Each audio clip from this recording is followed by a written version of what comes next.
Voile de mystère autour d'une mort, la mort de l'ancien ministre des Finances Mamadou Moustapha Ba. C'est à la une du quotidien national Le Soleil. Selon le procureur de la République, l'autopsie a révélé plusieurs éléments qui sont de nature à attester que la mort n'est pas naturelle. La levée de corps et l'inhumation renvoyées à une date ultérieure.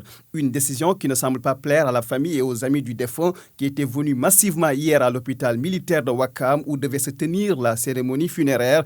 Ces derniers, désenchantés, réclament la dépouille, mais ils devront prendre leur mal en patience car Sud Quotidien nous apprend que Dame Justice est entrée en scène. L'autopsie révèle une mort pas naturelle selon le procureur.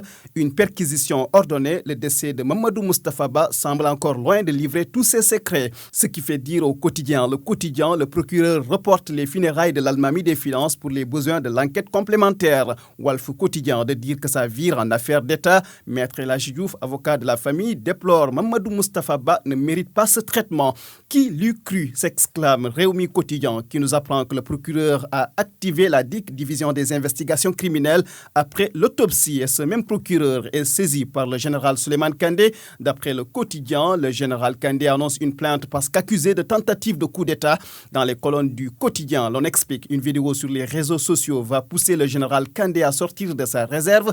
On y voit un certain caporal Fall en plateau d'une télé en ligne en train d'accuser nommément le général Souleymane Kandé de tentative de coup d'État et de conspiration visant à empêcher le président Diomaye Faye à prendre le pouvoir. La suite à lire à la page 2 du quotidien. Le quotidien Libé ne lâche pas le scandale autour du programme des domaines agricoles communautaires. Libé parle de mafia au cœur de la gestion du Prodac. Les incroyables révélations de l'enquête. Arrêté, Ibrahima Cissé de la société TIDA a empoché plus d'1,319 milliard francs CFA sur la base de fausses factures. Ibrahima Cissé avoue que sa société n'avait aucune expérience sur le transit et Mouy Mamina Dafé, ancien coordinateur du Prodac, actuellement en garde à vue. Extrait de prison et entendu, Khadimba, patron de l'Afrique et partenaire financier du Prodac, révèle des surfacturations sur des équipements facturés 12 milliards francs CFA par la société israélienne Green 2000. Naboulé et sa libération provisoire, les langues se délient et l'Association pour la protection des droits humains exige la lumière sur le double meurtre d'Aziz Dabala et de Wali. 24 heures nous apprend que l'association sollicite l'intervention du procureur de la République et du ministre de la Justice.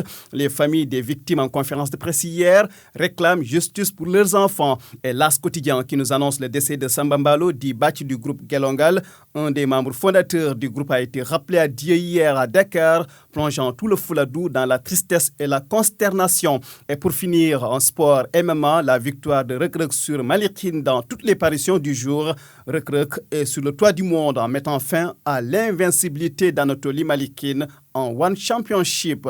Rekrek attendu à Dakar ce vendredi, selon Source A.